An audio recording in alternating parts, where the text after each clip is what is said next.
Hola, ¿qué tal? Soy Marina Ayo, qué gusto de saludarles. Eh, Hoy quiero hablarles de este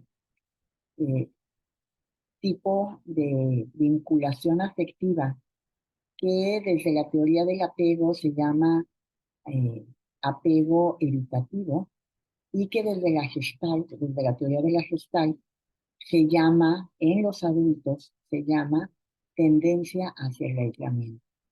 Nosotros sabemos en Gestalt que hay dos polos extremos en los tipos de personalidad y cómo se relacionan.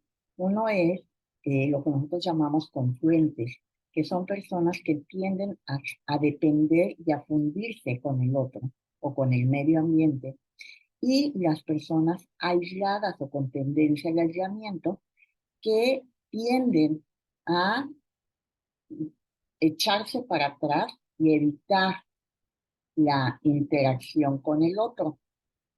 Como sabemos en Gestalt, los dos extremos tienen fobia uno por el otro, es decir, una persona aislada a lo que le tiene pavor es a la confluencia, es a que el otro lo absorba o lo invada.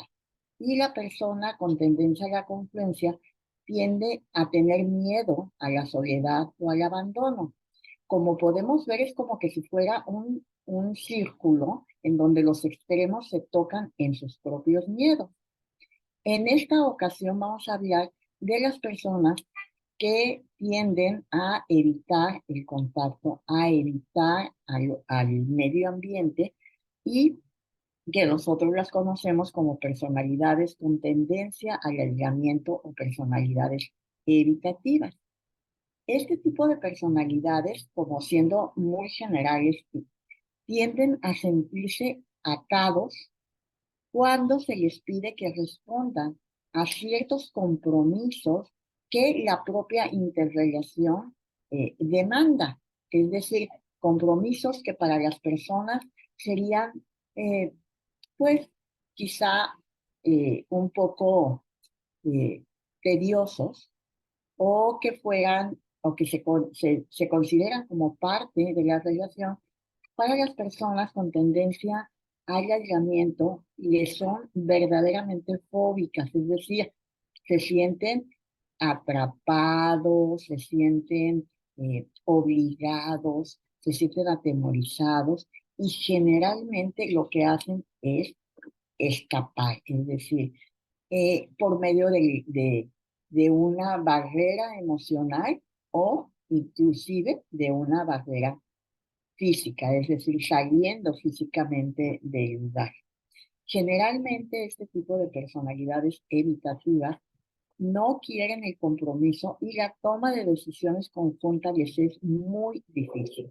Son personas que se viven a sí mismas como independientes, libres, eh, que viven su propia vida sin que nadie les haga nada para mm, atraparlos, para eh, ponerlos contra la pared.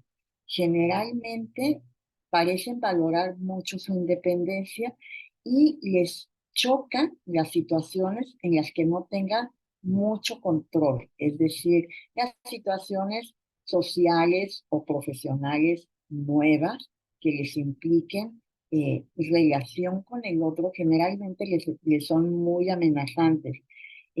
Desconfían muchísimo de los extraños porque creen que pueden invadirlos, coaccionarlos, obligarlos, eh, esclavizarlos, manipularlos. Es decir, los van a absorber. Y ese es su mayor temor. Sin embargo, este tipo de personas no crean que están contentas. Son personas que anhelan el contacto con el otro, que anhelan el involucrarse, pero están muy, muy asustados.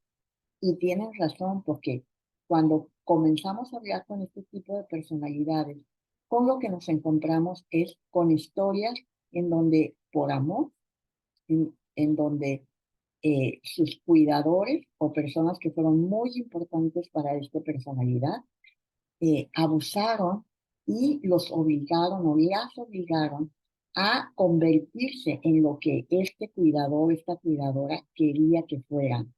Entonces, la manera como se resistieron fue haciendo una coraza, una armadura, de tal manera que no pudiera nadie entrar.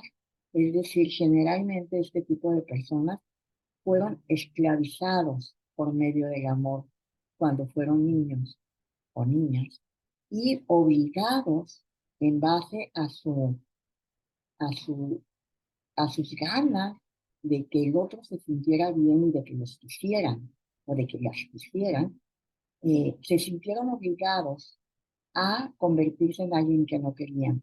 Y cuando se dieron cuenta, pues se fueron al polo opuesto. Pues ya tenemos aquí más o menos un cuadro de cómo es este tipo de personalidad con tendencia al aislamiento. Como todo, tiene sus niveles y sus grados. eh, Desde personas que son un poco aisladas a personas que de verdad tienen graves problemas para poder generar interacción con su medio ambiente. Y ahora, pues, todo esto ya lo podemos leer y lo pueden leer tanto en Instagram como en Facebook, en mis páginas, y con gusto ahí están un poco por escrito, en frases muy pequeñas. Ahora a lo que vamos es a las posibles soluciones. Es decir, eh, aunque estas posibles soluciones suenen muy fáciles, en realidad son muy difíciles. Y necesitamos una gran capacidad, mucha fuerza y sobre todo muchísima valentía para modificar esos miedos, ese terror a ser absorbidos y manipulados por el otro. Lo primero que hay que revisar son estos asuntos inconclusos en donde la persona comience a darse cuenta o pueda expresar su enojo, su inconformidad, su desconfianza, su dolor, su necesidad de amor, su capacidad y su desconfianza ante su propia vulnerabilidad. Porque eso fue lo que los llevó y las llevó a sentirse absorbidas por el otro. Entonces hay que poco a poco ir platicando de esto y acompañando con muchísimo respeto la vivencia que los otros tenían. Es muy importante que nosotros, acompañando este tipo de personalidades, hagamos lo imposible por no invadir, por no intentar argumentar o convencer, porque este tipo de argumentaciones o intentos de convencimiento son vividos por este tipo de personalidades como invasivos. Y a lo mejor no nos dicen nada, pero sí se retiran. Y nosotros no queremos que se retiren, sino queremos acompañarlos a que lleven una mejor calidad de vida.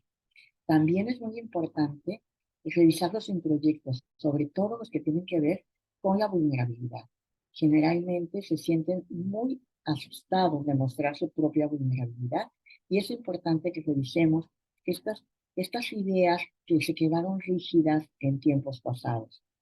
También este tipo de personas, debido al dolor y al sufrimiento que vivieron de niños, de niñas, tienden a tener una imagen de sí mismos extremadamente rígida, en donde es todo o nada.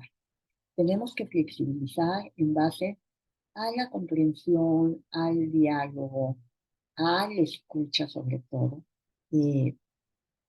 Este tipo de personalidad, este tipo de ideas tan rígidas sobre sí mismo.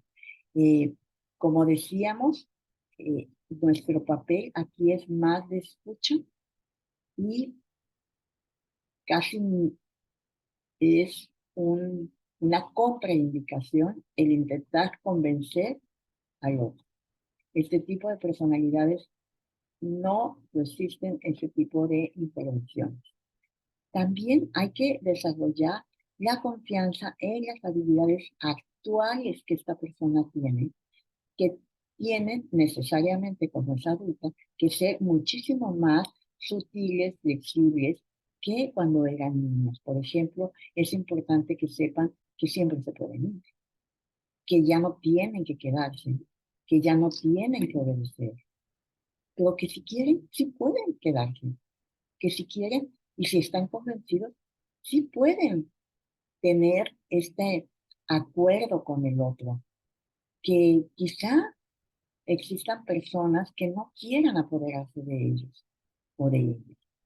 Esto es muy importante y muy difícil. Lo primero es que este tipo de personas se dé cuenta de que tiene ahora habilidades y niveles de libertad que no tenía de niño o de niño y que los puede usar sin tener que estar aislado, sin tener que irse a un extremo que sea doloroso para él. Ojalá esta pequeñísima conversación te ayude a poder comprender un poco a ese otro que es un mundo tan complejo, tan diferente y tan maravilloso, y que para nosotros es un privilegio poder acceder a él. Te pido que si te gustó este video, pues lo compartas con personas que puedan estar interesadas y les pueda servir. Y bueno, puedes verme también en YouTube, me puedes ver en Instagram y también en Facebook. Un abrazo y muchísimas gracias por tu compañía.